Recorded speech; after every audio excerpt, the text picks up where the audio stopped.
Namaskar and a very warm welcome one more time to Impact Leaders Simply with Suparnaa। और जैसे कि आप जानते हैं, शुरुआत हम हमेशा एक ओबेसेंस दे के करते हैं, एक हायर पावर को, शक्ति को। जो भी हायर पावर में आप बिलीव करते हैं या नहीं भी बिलीव करते, for me Shakti has held me in good stead. या कुंदेन्दु तुषारहार धवला, या शुभ्र वस्त्रावृता, या वीणावरदंड मंडितकरा, या श्वेत पद्मासना, या ब्रह्मचित्त शंकर प्रभूतिभिः दैवै सदा वंदिता, सा मां पातु Saraswati Bhagwati निशेष जाड्यपहा। Well, today again we have a very inspiring leader, a SABERA awardee. She holds a doctorate in American literature from IIT Delhi. She has experience in media, children's theater. She's the founder editor of Alternative Care Journal.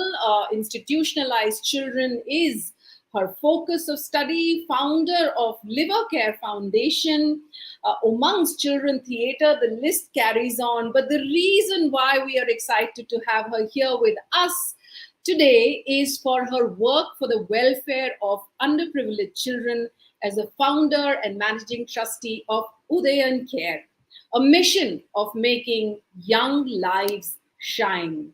Thank you so much, Dr. Kiran Modi, a SABERA awardee, of course, for taking the time for being here and sharing this afternoon with us. Thank you, Suparnaa. Thanks to you and to all the audience who are listening to me. The reason why we do this, Kiran ji, is essentially because हर कोई सोचता है कि हमारे life में कभी एक सही समय आएगा, कभी हमारे पास खूब पैसे होंगे, कभी हमारे पास सब कुछ सेट होगा, तब हम कुछ अपने आसपास एक इम्पैक्ट करने की कोशिश करेंगे, एक इन्फ्लुएंस करने की, क्योंकि हम सबको एक बेहतर जिंदगी तो चाहिए, लेकिन हम सब कहीं ना कहीं चाहे इंटेंशन भी हो बट पीछे रह जाते हैं कुछ करने के लिए.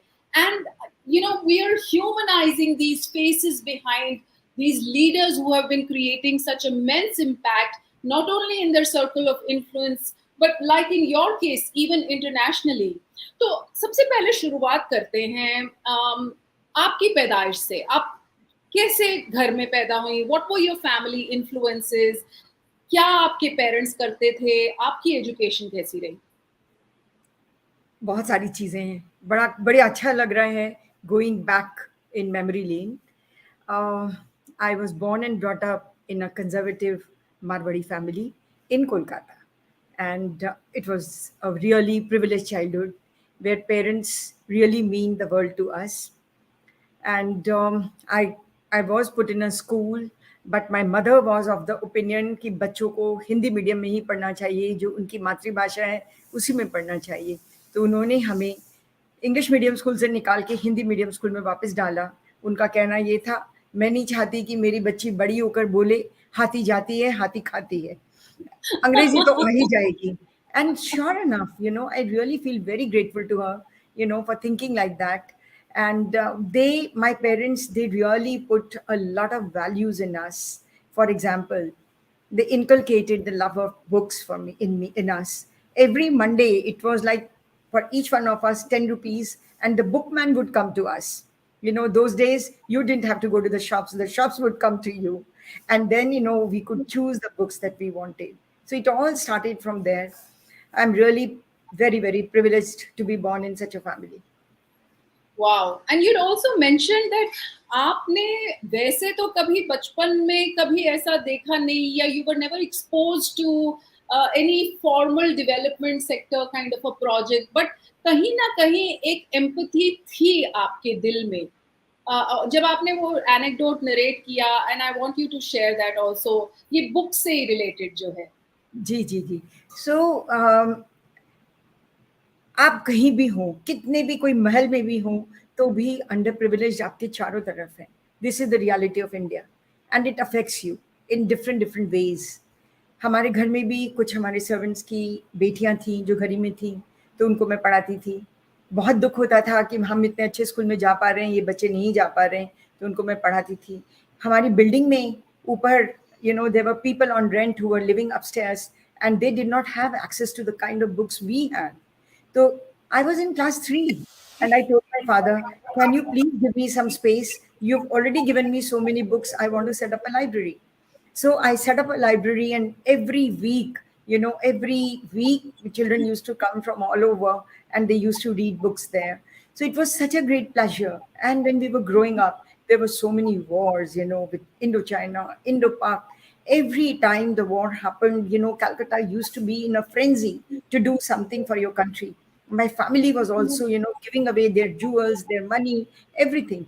And I got this beautiful idea every time I organize, small fundraisers. Like, for example, once it was a lottery and I collected enough money and we could go and give it to the chief minister of Calcutta. So these things were there. But organized development sector, I wasn't aware. How old were you when you organized this and went and deposited in the chief minister's fund? I think I was about 12, 11, 12. Yeah. Wow. तो मतलब basically आपने अपने resources जितने भी थे, चाहे books थे या जो है, उन्हीं से ही आपने एक एक इनोवेटिव आइडिया किया कि लाइब्रेरी का करते हैं, और उससे जो पैसा इकट्ठा हुआ जाके आपने अपनी तरफ से। Yeah. Commendable, yes, of course. And that एक भावना होती है, like you said, through the wars, everybody, I guess, at that point in time, the sentiment was to be able to do something for your country. And you, as a child, would have imbibed that with your environment, and in whatever innovative way you could, you managed to do that, right? Yeah. तो फिर उसके बाद फिर आपका सिलसिला और आगे कैसे बढ़ा, क्या पढ़ाई करी, आप दिल्ली कैसे आई? Yeah, so I was very much interested in education, and I really wanted to study. But you know how it was in conservative families, girls better be married off, and the parents wanted that kind of a responsibility to be off the shoulder. So I was given this class by my father, by my grandfather, by my uncles, how it was the best thing for me to get married and what was my reservation. So actually I had only one reservation, that I wanted to study, and marriage, may put a stop to it. So they said, don't worry, we will negotiate with the family where you will be able to continue studying. And sure enough, when I met my mother in law, she told me, I don't want an uneducated daughter in law. Surely you're going to study. So it was a long journey after marriage. I had my children in between, continued to do my graduation, post graduation, and ultimately my PhD also in American fiction. Wow, super, very inspiring. तो फिर जब सब कुछ सही चल रहा था, everything was fine, your education being looked after, you were married into a good family, your maternal family was also all very well settled, तो how did how did this thought of Udayan care come around? um, you know, Life is going at a certain pace, and then suddenly something happens, and everything just goes awry, and you don't know what has overtaken you. So there was a personal tragedy. It really shook me up, and from there, the idea came of Udayan Care. But isn't that what life is? I guess सब लोगों की life में कुछ मालूम ही नहीं पड़ता कि एक समय तो लगता है सब ठीक चल रहा है, और दूसरे ही समय आप सोचते हैं कि ये आपके साथ नहीं हो सकता, किसी और के साथ, किसी और शहर में, किसी और फैमिली में, किसी और डिस्ट्रिक्ट में होगा, हमारे साथ नहीं होगा। But life has, nobody knows what we have in store, Right. and a lot of times I guess people tend to probably either get consumed by it, of course बहुत फर्क पड़ता है, लेकिन how do you utilize that? Even that is an energy, and I think in your case you utilize that to help a lot of children around you, isn't it? You started with beautiful Saraswati prayer, and that is what is coming back to me. I think this whole experience of setting up Udayan Care has been a redemptive process. It was really a redemption, from my sorrow, from my whatever, all kinds of thoughts were assailing me, and it all became so interesting. And 30 years have gone by. This is the 30th year of Udayan Care. I cannot believe. And actually, day in and day out, I've been eating, breathing, sleeping Udayan Care. I know, and we have somebody, Rahul Raja Sharma, who's saying, Dr. Modi, you're an inspiration and an institution in itself for sure. 30 दशक से, 30 years you've been dedicating yourself, and you say you haven't drawn a single penny. It's just contribution and volunteering, and with a kind of passion. And we've had this conversation before कि क्योंकि इतने सारे non-profits से, thanks to Sabera, we've acknowledged so many non-profits, and I've realized that whenever there is a personal trigger, whether it's through a tragedy or कुछ अपने personal life में ऐसा होता है, that makes that individual so passionate about the cause, and that's what keeps them going as a volunteer for their lifetime, right? And that's what I think reflects through with Udayan Care as well. So You Udayan know, Care क्या करता है? I'll tell you, but first I would like to address this why this passion continues. You know, this passion continues not because you've been able to turn your pain into something enjoyable. It's because, you know, the kind of children you have, the way they grow up, and the way they give you back. I mean, I think it's such a redemptive process. For example, you know, one of the children, when I just started, you know, I was looking after her, I was teaching her every day, and I was finding her totally not responsive to me. One day I told her, Sonia, I love you so much, but I don't get that kind of love from you. And as I was getting up, she ran to me with a piece of paper and she said, when you go home, then only you look at it. And when I went home, I opened it. It was written there, I don't love myself. How can I love you? It was such a shock. Life's reality, you know, tapped to me on my face. I said, that's so true. And you won't believe, after a year, the same girl came to me again, gave me a piece of paper. When you go home, then only open. I waited, you know, like anything to reach home, open the paper and see what is it about. And there she has written, I love you. I thought life has come to a full circle. You know, so the way the children give back to you every single minute, you are living and you are reliving and you are breathing and you are rebreathing. It's just so beautiful. You know, it's never a tension, never a pressure. Yeah, yeah. So let's. It's so emotional. I mean, this anecdote itself is kind of putting me into a very emotional state. And ये एक बच्चे की कहानी है. Udayan care कितने बच्चों को सहारा दे चुका है. उदयन केयर का है क्या? कैसे? How do you actually approach this problem of underprivileged children and marginalized sections and giving them education and care? See, we started with children without parental care. Here again, I would like to tell you an anecdote from my childhood. I was all of 7 or 8 year old, and we had gone to Ganges and we were taking a stroll. And those days there were hardly anything, you know, for people to go out and enjoy. So it was so crowded, so crowded. Suddenly I found myself alone in that crowd and I was crying, Ma, Babuji, kahan ho aap log? You know, and I was just so terrified. The police caught me and took me to the police station, and there I saw my parents running, looking for me. And then they came and looked for me. And that 1 hour of that acute anxiety remained with me. What happens to a child who doesn't have any parental care? You feel so lonely, you feel so alone, you are all alone in the world. So when I started my organization, it was very clear that I wanted to do something for those children who are so anxious, who don't have any sense of belonging and any sense of attachment.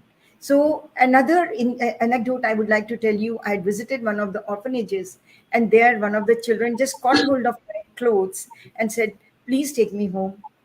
That really, you know, brought home the idea that children need parental care, those without any parents. So that's how we developed our Udayan Ghar model, which was very different from the one which was prescribed and which was being practiced. Those days it used to be 100 children homes, you know, and I wanted to set up a 15 children home, 12 children home. It was very difficult to convince the authorities, but there was one wonderful officer. Her name I still remember with so much gratefulness, you know, gratitude. Her name was Neera Malik. She said, I get it, what you are saying. Children need personalized care. They need people like you. I will, you know, fight tooth and nail and get you the license. She got me my first license. And after that, so many people joined, you know. and one home after another. So we could set up so many homes, each having a unit of 12 children, or multiples of this, double of this, like 24 children. And the idea was those children whose parents could be found, we would get them restored and still hold hands with the family. Those who will not have any parental care, we will be parents. So I'm so grateful to God that after I started, so many beautiful people joined me as mentor parents. So we call it mentor parents who commit themselves for life. And we are now 29 of them. Each one, whoever has joined, has remained. Only twice it has happened when the mentor parents are no more in this world. All of them are Wow. continuing to give their love and affection to the children, and children are growing up in a family environment. We call these homes life, living in family environment. Wow, wow. When the So children become essentially, this is a very, very unique concept that you have, kind of created, wherein the child is not put in an institutional home, but the child is given an exposure of a natural home, and there are volunteers who come and are committed to life with these children, taking care of not just their physical needs but the emotional need, which is so important while growing up. I think that bond which gets kind of forged, and it gets it lasts you for a lifetime. So how many Udayan Care homes are there today? Of course, the fight was for the first one with 12 children, and now now how we many?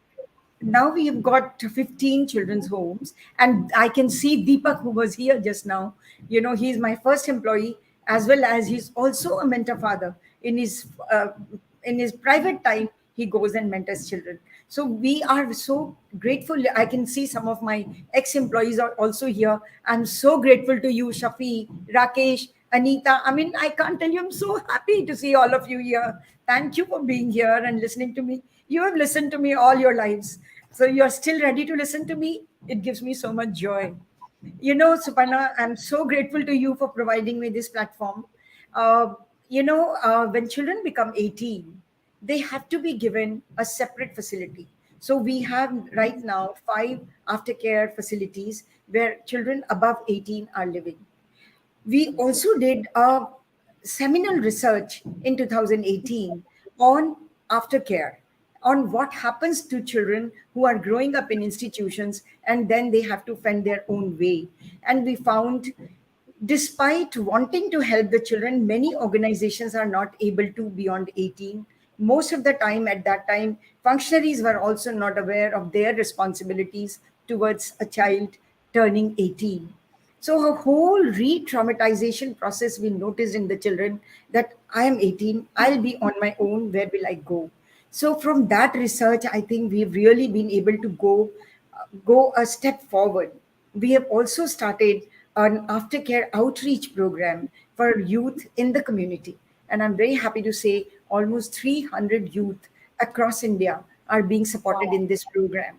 They get mentoring wow. support, they get accommodation, housing support, their vocational training, whatever they want, and our commitment is that within a year, we will get you on your feet. You will get a job which will help you sustain. So So these are the kind listening to you, it's almost like coming a full circle कि जब पहले हिचकिचाहट रहती है कि हम क्या करेंगे और life has dealt such cards to me और what will I do and how can I make an effect. पहले कदम की बात होती है, उसके बाद रास्ते अपने आप खुलने लग जाते हैं. जब तक आप पहला कदम नहीं लेंगे, आपको आपको जूझने की जितनी भी समस्याएं हैं उनके साथ जूझने का समझ ही नहीं आएगी तो आप कैसे आगे चलेंगे. तो I guess the roads keep opening up to you, you just have to take that first step. yeah, yeah. And you've also gotten into, I think, vocational training, especially also for girls. Yeah, so it's not only vocational training. Actually, our second major project is called Udayan Shalini Fellowship. Again, Okay. while I was doing the homes, and the homes were coming up beautifully, one of the caregivers once told me, "Ma'am, मैं मरी जाती तो अच्छा था." मैंने कहा, "आप ये क्या कह रहे हो?" तो बोलती है, "अगर मैं मर जाती तो मेरे बच्चों को उदयन केयर ले लेता, वो ढंग से पढ़ पाते, जीवन में कुछ बन पाते." Imagine, a mother wanting to die just because the children, she wanted the children to study. That gave me an idea that we need to work for children, girls especially, in the community. So we did a lot of research and found out, what can be done so that the girls in the community, they become educated, they become the stronghold on which the family fulcrum stands. So we started with that. It's called Udayan Shalini Fellowship. Again, there is a small story there. I had gone to buy some vegetables, and there near the mother, her daughter was sitting with very angrily with her book shut like this. I said, आपके हाथ में किताब है, आप पढ़ नहीं रहे हो, आप गुस्से में दिख रहे हो, क्या हुआ है? तो शी सेड, माँ कहती है तुम्हारा 10वीं का पेपर हो जाएगा, उसके बाद पढ़ने की क्या जरूरत है? आफ्टर स्टडीज ऑल्सो वही तुम्हें चौका चुल्ला ही तो करना है, तो तुम्हें किस लिए पढ़ना है? मैं तुम्हारी शादी कर दूंगी, मैं नहीं पढ़ा सकती, पैसे नहीं है. And I was looking at her. I said, तुम क्या करना चाहती हो? बोली, मैं पढ़ना चाहती हूँ. I asked her, what do you want to study? It was year 2002. You know what she said? She said, I want to become a nanotechnologist. I just Wow. couldn't believe. I said, oh Wow. my God. Children, girls coming from such poor backgrounds, they have such huge dreams. If only they get some support, they are ready to fly. And that gave birth to Udayan Shalini Fellowship. So I have my Shalini here, one of our employees. So Shalini, thank you for being here. And I saw some others also. I'm really thanking everyone. So she gave us the idea of the Udayan Shalini Fellowship Program, and we started this program. And I started in Delhi with just 72 girls, and the kind of committee members, Principal S.L. Jain, Vikram Dutt, and all these people who joined hands. And the program became so strong that very soon we could expand it to all over India. So right now, this program is in 32 cities. Two more cities are coming up in the next 2 months, which is Udaipur and Barabanki. So we are going to be all over, and there are people so willing to give, like we have seen in the GHAD program, willing to take on a lifetime commitment to look after children without parental care. Similarly, in the Shalini program, there are such solid people all across, coming from corporate world, coming from academia, all kinds of people who are taking the responsibility of setting up the program in their own cities, finding mentors for these girls so that they can get educated and go to the next level. So if we talk about your initial children that you had taken care of, and subsequently as you kept expanding, what is it that you have seen them achieve in their life? It must be also very heartening to know that all the effort that you put into them is actually fructifying them into being fulfilled human beings. But if you were to share a few success stories, what would they be? There are so many success stories. I can't tell you. This year itself, 6 of our children, they are coming from the GHAD background, full of trauma. A childhood trauma stays with you, it lodges in your heart, not easy to displace it. But imagine, their will to go ahead in life, and they've done their masters, from different universities in UK. Similarly, in Wow. the Shalini program, there are so many girls. Darshana is a case in point. Smita Verma.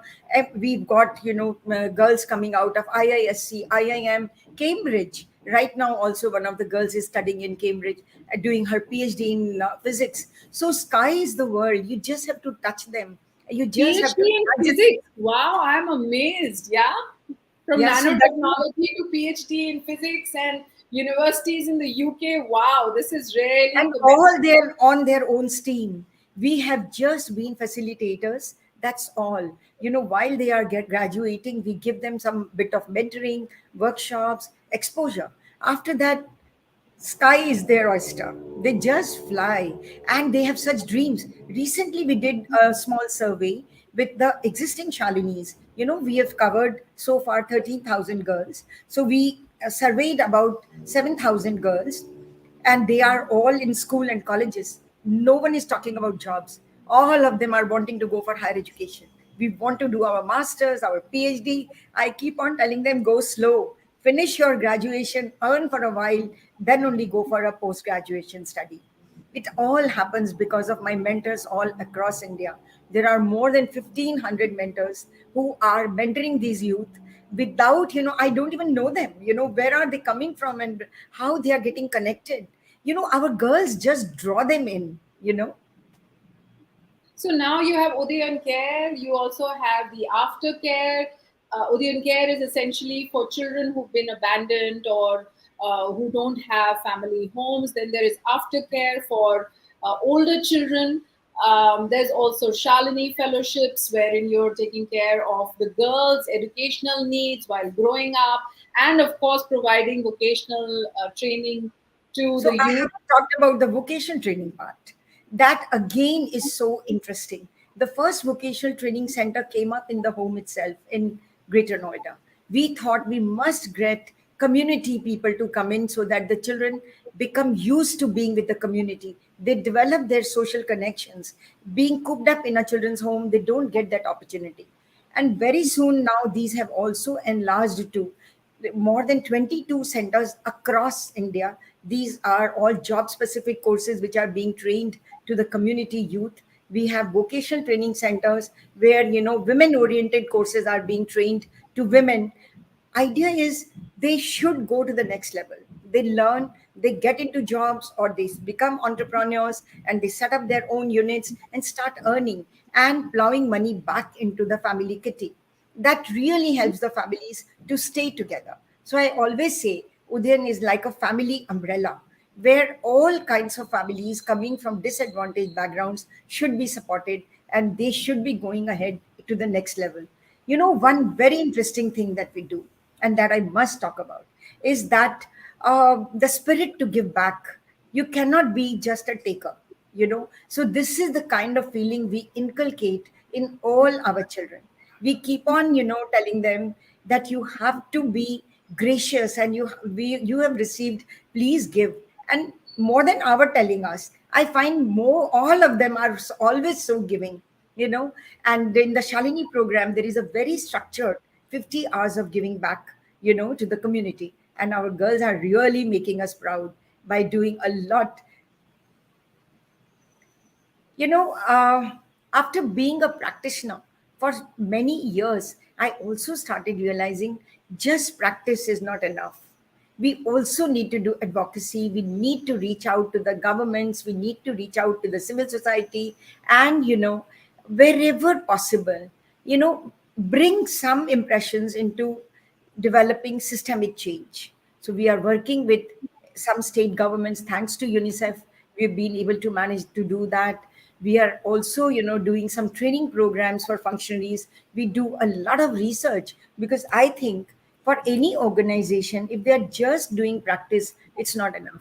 True. Everything that you are doing is creating evidence. You need to document that, and you need to document in a way that it becomes like a certified evidence. So every year we are publishing so many papers in all national and international journals, and you were kind enough to mention institutionalized children explorations and beyond right in the beginning, because I think that really gives me a great deal of pleasure. This is our 10th year to be able to survive a journal without much support, thanks to my staff, all the people here, and my reviewers, my editor, Dr. Monisha Akhtar, that we've been able to achieve.